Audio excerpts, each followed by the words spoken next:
De la même manière, avant j'avais accès à Canal+, on avait des auteurs qui venaient régulièrement sur Canal. Aujourd'hui c'est fini. Moi je n'ai plus de visibilité de nos livres sur les médias classiques. Alors c'est pour ça que, heureusement, on crée. Il y a aujourd'hui une belle illustration de tous les médias.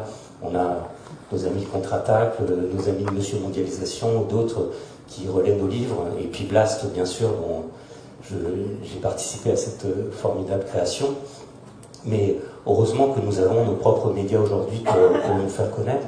Mais il y a une invisibilité, il y a une mise en place en librairie qui est réduite par 5, c'est-à-dire que nous, nos livres aujourd'hui, quand ils sortent, ils sont autour de 1000 exemplaires.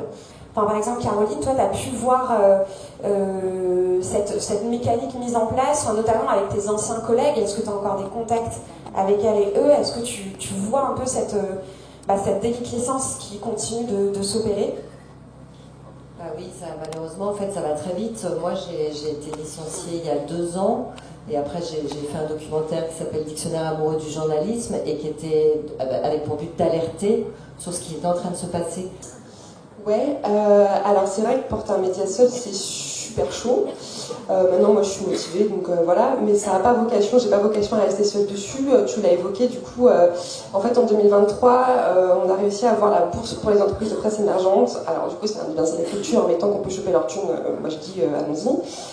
Et du coup, ça a permis de refaire tout le site web, la charte graphique. Et donc, moi, j'ai commencé à me payer un peu. Et depuis octobre 2024, on a un comité éditorial bénévole composé de journalistes un peu partout en France.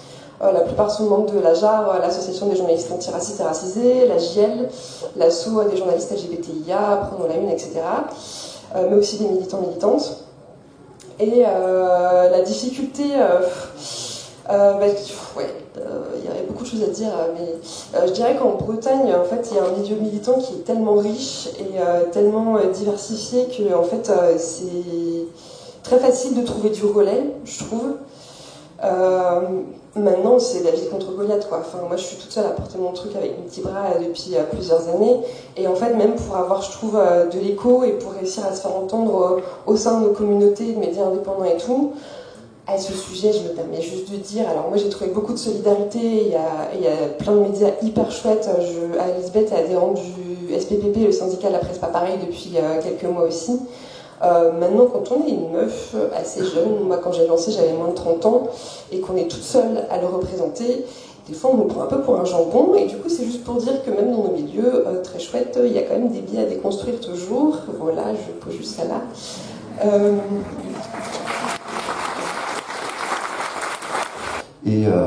Et puis, Contre-Attaque, c'est une contre-attaque alors à la fois informationnelle, médiatique, c'est aussi une contre-attaque culturelle, artistique. Donc on propose aussi des fresques, des banderoles. Là, on a une table où on a posé des banderoles, voilà, en manifestation. On essaye de faire rêver les gens, de développer un imaginaire qui donne envie de rejoindre les luttes, qui donne envie de s'y activer, de prendre part à ce qu'on essaye de faire. Donc c'est pas seulement l'information, dire il s'est passé telle ou telle chose, voilà ce qui est bien, ce qui est mal, c'est rejoignez-nous dans telle lutte. Là j'en profite, on a parlé de ce terrain tout à l'heure, ça serait pas mal de rejoindre les manifestations contre les nuits du bien commun. À Nantes c'est le 5 juin, il y en a actuellement dans un peu toutes les villes, ça a commencé à Tours. Voilà, c'est Contre-Attaque évidemment sera présent là-bas, c'est y prendre part et faire rêver, proposer des argumentaires pour structurer cette lutte-là, proposer des stratégies aussi. Surtout, on avait des grosses craintes que ça puisse encore nous enlever des droits, parce qu'il en reste quelques-uns quand même qui protègent la profession et qui permettent à des petits journaux de subsister. Donc c'est le statu quo sur ce point. Il y a un gros travail qui avait été fait. Si ça vous intéresse, vous pouvez aller voir sur le site du Fonds pour une presse libre tout l'argumentaire qui a été déployé, y compris sur la question de la distribution des aides à la presse. Il y avait des contre-modèles qui étaient tout à fait intéressants et possibles à mettre en pratique. Mais Bien sûr qu'il faut réformer l'ARCOM. On a vu que ça marchait mal. CNews existe toujours et ça pose un problème parce que des gens mettent de l'argent pour acheter un journal d'extrême droite, bon, ils payent, mais là on zappe sur la télé et on tombe sur une chaîne d'extrême droite qui est sur un canal qui appartient à l'État. Donc là, très clairement, il y a quelque chose qui s'est mal passé. Donc oui, le réformer. Après, je ne suis pas du tout spécialiste de ça, mais oui, c'est quelque chose... je sais pas. Voilà. Et de toute façon, en ce qui concerne l'expérience de Spland, elle ne peut être menée que par un collectif. Actuellement, on est à peu près 30.